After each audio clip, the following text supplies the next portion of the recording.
बिस्मिल्लाहिर्रहमानिर्रहीम। अस्सलाम वालेकुम, मैं हूँ महानूर गनी। चलते हैं हेडलाइंस की तरफ। क्या एक और MQM बनने जा रही है? फारूक सत्तार ने MQM नजरियाती का 10 नुकाती चार्टर पेश कर दिया।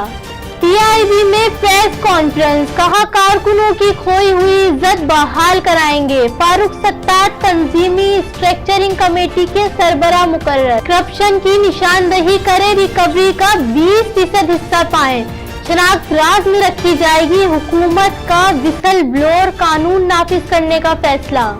वफाकी वजीर कानून फरोग नसीम की इस्लामाबाद में प्रेस कॉन्फ्रेंस, बताया विसल ब्लोअर प्रोटेक्शन एक्ट 2018 जल्द असेंबली से पास कराने की कोशिश करेंगे। करप्शन के खिलाफ कानून साजी पर सियासत नहीं होनी चाहिए।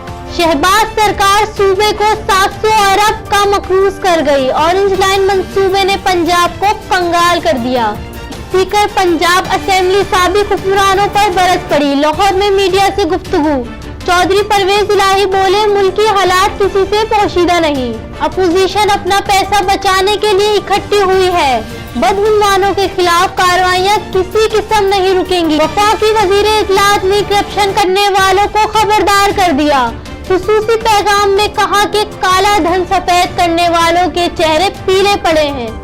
PTI रहनुमा मुमताज मुस्लिम की दुबई में 16 जायदादें। वजीर आजम की बहन अलीमा खान दुबई में जायदाद की मालकिन निकली।